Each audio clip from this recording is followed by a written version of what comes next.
Today I'm going to show you how to become a better builder in Minecraft. One of the things you can do to make a plain wall look better is to do what's called texturing. It's where you add blocks that are similar and just add a little bit of texture and color.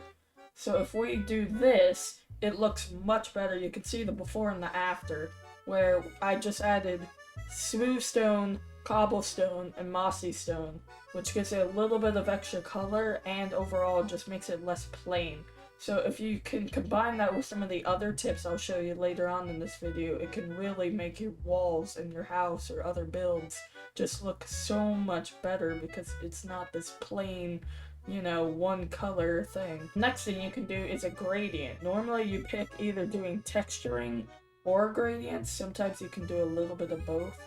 But like if I take this plain wall and then do the gradient where it goes from dark to lighter colors, you can see it looks much better and it draws your attention upward or downward depending on what colors you're using, but it just makes your build that much better because it's not this one color once again. You want it to be different and grasp the attention of other players and, to be honest, yourself. So by doing this, you can easily make like any build. Like I'll show you later on, but when we do this I'll show you later, but in final builds, this gradient can really make or break it. So being good at it can really help. The next thing I want to talk about is contrast, where you have to use different colors that don't necessarily are of the same span, but they look good together. So like deep slate and copper look great with like the very dark black and the lighter turquoise. You add like different types of block like here, like even the contrasted blocks can help add build. You want to use different blocks always. If you use just like all full blocks, it's not going to look good because of the next thing I'm going to tell you, which is depth.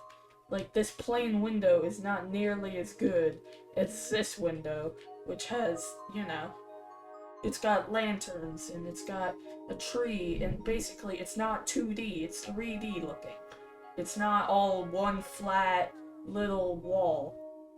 And I also highly recommend that instead of using glass blocks like this, use panes. Because panes, once again, even if you don't even do like all this other stuff to make your window look better, you add panes, and that will make it look better and more depth than if you did glass blocks, because it's a little bit, it's like half a block less. But this also just adds something because it looks real.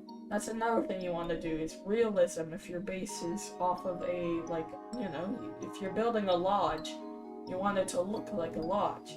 So having lighting or organics, which is where you have plants and other greens or whatever in your build, you want that because that'll make your builds, feel real, look nice, and just overall. But once again, pay attention to the usage of different blocks.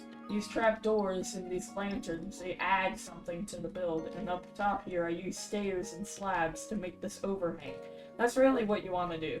Don't use just single blocks like this, because then it just turns into this ugly mess of flatness and plainness, and that's not what you want in the build. Another part to building that's very important is planning. So you can use wool if you've got like different builds in a certain area that you want to do, like this, where you can do that. And so that's a really good option. But if you're more early game, you can just use dirt or stone or cobblestone or whatever. It doesn't matter as long as you can plan it. Like here you can see, oh okay, I have a circle for a tower of the small house with little extruding here part connected so that you can see kind of where my walls are going to be, and then this little shed over here. So it's just different. It just makes it look better and makes it easier for building when you know what you want and you can see what the format's going to look like. So you can test different formats while planning, because it's much harder to redo something when it's fully built and just this weird wool little thing on the ground. So I highly recommend planning. It helps you a lot later on. Another thing you're going to want to do is called terraforming. It's quite advanced, but say you wanted to live on this mountainside. You want to be able to like make a platform, which is what I'm going to show you now. So instead of just like putting my house right here or building it out like this is, you know, this is ugly. Instead, what I'm going to want to do is to like, one, like build up the foundation, make it look real, make it look like it's part of this mountain. And you're going to want to slowly build it out like a rock.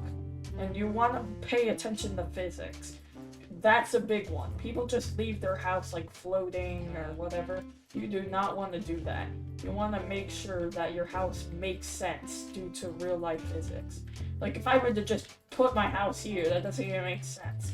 But if I like build a platform and connect it to a rock on this mountain, that makes a lot more sense than if I were to just plot my platform and house down. And then you can use what we were talking about earlier and add organics to this. If I were to go grab some leaves and kind of like do a little bit of this, and then like you can do different types of leaves too.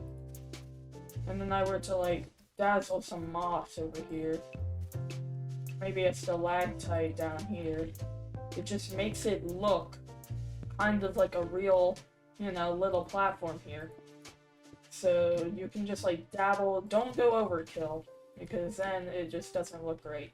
But, and you don't want this platform to be like flat.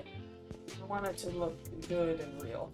But like having this little section that's a little bit bigger than the rest is perfectly okay, and probably better in fact, because it just adds a little bit more depth. So, and then you can add a little bit of texturing by adding some mossy and regular cobblestone. I recommend adding more mossy cobblestone towards like the organics to show that like some vines are taking over the rock here, but like show how like, you know, it's weathering away, how it's damaged over time. And then you can just continue adding to it till you get it what you want, but like that is way better than just doing this, where you're like building your house. And then I just like build a dirt shack up here. I'd rather build a dirt shack on this little platform than a dirt shack on nothing. So some additional tips I have is to, one, use references. So like, for example, if you want to build like a nice mountain lodge, you're gonna want to look up pictures or YouTube videos on similar lodges, and then you can kind of back off their ideas and then try your own version of it. Because that's what I've done for like every build. There's a lot of builds that you can learn or understand by watching other people build. It's really nice that we have the internet, because you're able to just look up something online and then do it. Another thing is you can look up different themes. So if you want to do like a medieval theme or a cyberpunk theme or a modern theme, you can look up stuff. And then you can go ahead and do it. Overall, I mean, the most important part is to just practice, but be careful not to burn yourself out. And I would recommend that if you have a friend or whoever that's really nice, you can ask them to give feedback on your builds. And they can be like, oh, okay, well, this, you know, this doesn't look right, or this is great. And then you can just kind of see what worked and what didn't work.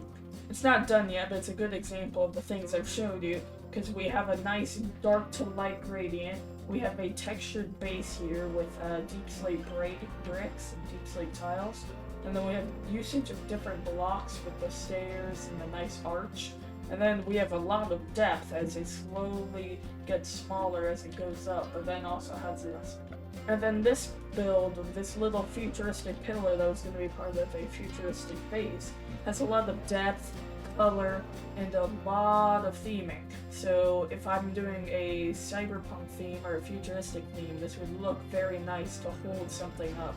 This is a nice pillar with a lot of contrast with the white and purple and then the orange lights, and then just gives an overall nice look. You know, without these, it's just kind of weird. But, you know, with them, it's really nice. Here, you can see that just adding some granite on, like, a brick floor cannot make your floors better, because it's texturing and a little bit of contrast due to the different colors. If you want to go one step further, you can do this, where you add texture, depth, and sticking more contrast with this mud block here. So with contrast, you want to make sure your blocks are similar, just a little bit different. This little railway I built is a really nice example of how it follows physics, has a lot of depth and contrast, because it's got the red contrast, a lot of depth with the fence and shape. It's got, you know, it's got all of this realism where it's connected to pillars. It's got this, like, fence trying to keep this part up. It's lit.